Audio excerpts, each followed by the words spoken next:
नमस्कार। हरियाणा में एक नारे का सबसे ज्यादा असर जमीन पर दिखा और वो नारा हरियाणा के लिए बिल्कुल नया था, देश के लिए भी नहीं था। हरियाणा में चूंकि चुनावी संदर्भ है, इसलिए उत्तर प्रदेश के मुख्यमंत्री योगी आदित्यनाथ ने हरियाणा में धुआंधार जनसभाएं की और हर जनसभा में उन्होंने एक बात जरूर दोहराई और वो बात थी, बटोगे तो कटोगे। ये नारा बन गया एक तरह का, बटोगे तो कटोगे।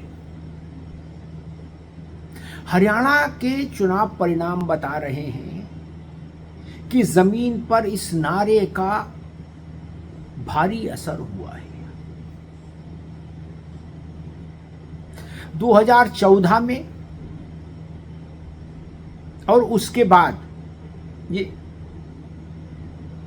हरियाणा में अपनी 2 सरकारों में भारतीय जनता पार्टी ने जितनी सफलता पाई थी, उससे ज्यादा सफलता इस तीसरे विधानसभा चुनाव में पाई है। और इसके पीछे बहुसंख्यक आबादी का जातिगत विभाजन जो रहता था, उसको कमजोर करना इसके पीछे सबसे बड़ी बात मानी जा रही है कि वो कमजोर हुआ है, जातिगत विभाजन। और वो तब कमजोर हुआ है जब प्रमुख विपक्षी दल कांग्रेस जातिगत जनगणना से लेके बहुसंख्यक समाज को, हिंदू समाज को जातियों में, वर्गों में बांटने के लिए हर संभव उपाय और प्रयास कर रही थी। जातिगत जनगणना राहुल जी का प्रमुख नारा था, प्रमुख वचन था, प्रतिबद्धता थी।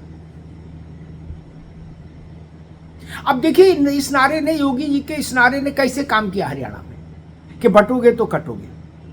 माना जा रहा था कि चूंकि हुड्डा मुख्यमंत्री पद के उम्मीदवार हैं, चाहे पिता पुत्र में कोई भी हो, तो जाट उनके पीछे साथ हैं।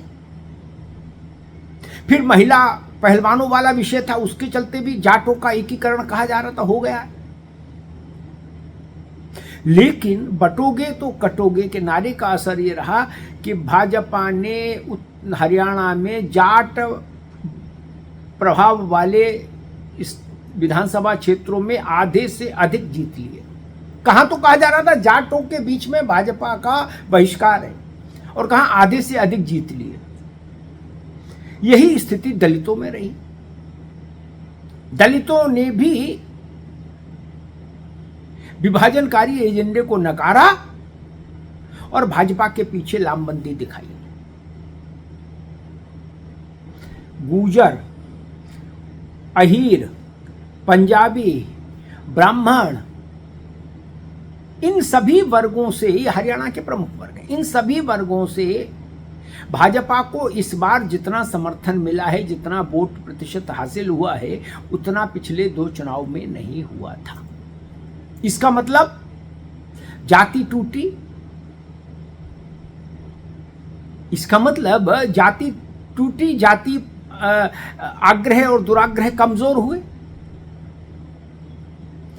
अब आते हैं ओबीसी पर, एक बड़ा फैक्टर था हरियाणा में। भाजपा के मुख्यमंत्री नायब सिंह सैनी ओबीसी वर्ग से थे।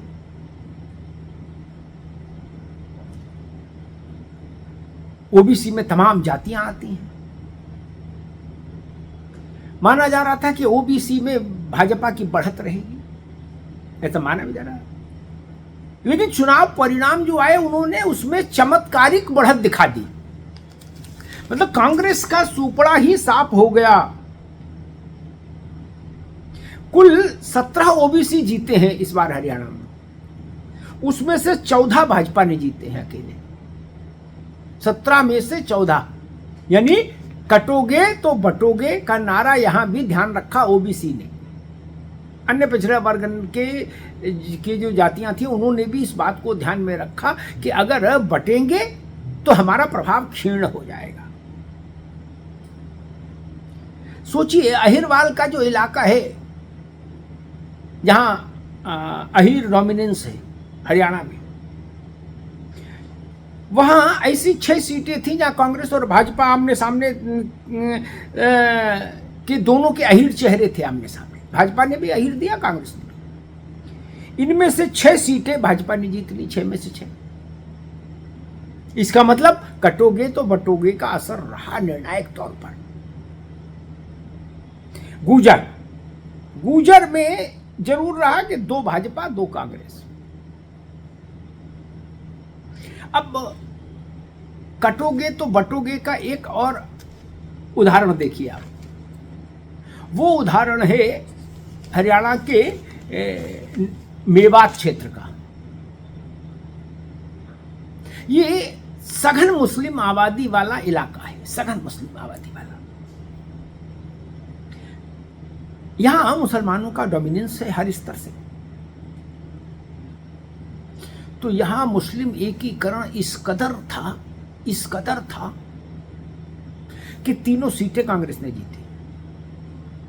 और नूह दंगों का जो आरोपी था वो कांग्रेस का उम्मीदवार था इसी इलाके से। उसने लगभग 1 लाख से 1000-2000 वोट कम, लगभग 1 लाख के मार्जिन से सीट जीती। इससे आप देखिए कि मुस्लिम कंसोलिडेशन, मुस्लिम एकीकरण किस कदर था और ध्रुवीकरण कितना शार्प और तीखा था यहां।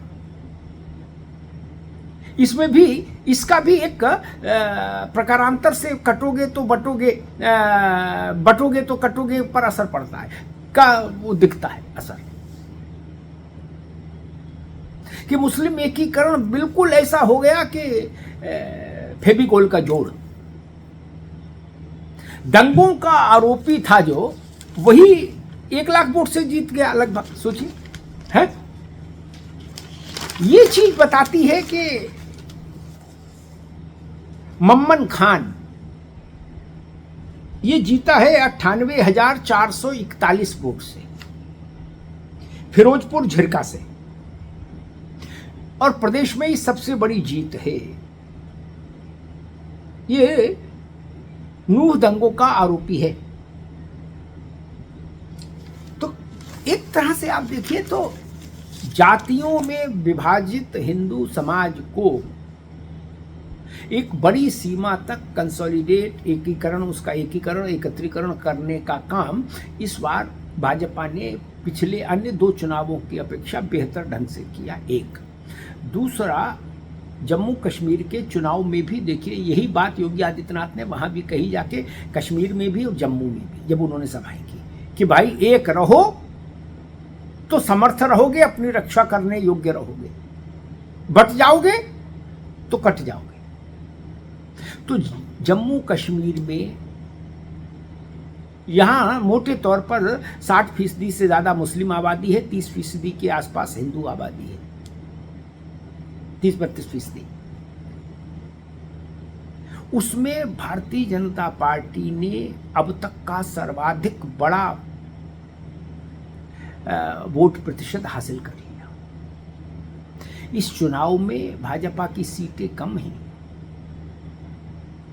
नेशनल कॉन्फ्रेंस के मुकाबले, लेकिन भारतीय जनता पार्टी के पास सबसे बड़ा मत प्रतिशत है इस बार जम्मू कश्मीर के चुनाव में।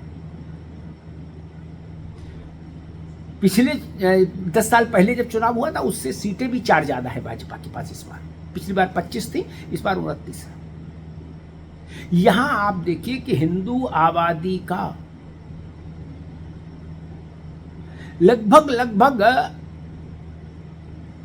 90-95% वोट भारतीय जनता पार्टी को मिला जम्मू कश्मीर। ये बड़ा कंसोलिडेशन है।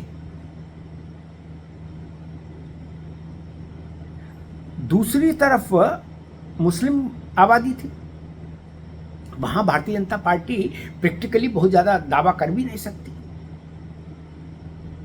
वहां के वोटिंग पैटर्न के मानक दूसरे हैं।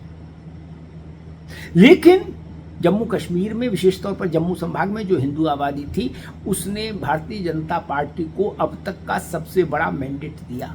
यानी बटोगे तो कटोगे, ये नारा जम्मू कश्मीर में भी लोगों को याद रहा और हरियाणा में भी याद रहा। भाजपा का जो वोट प्रतिशत हरियाणा में बढ़ा है लगभग 3.5-4% के आसपास, उसका कारण यही है कि जातियों में बंटने से हिंदू समाज ने एक बड़ी सीमा तक इनकार किया है।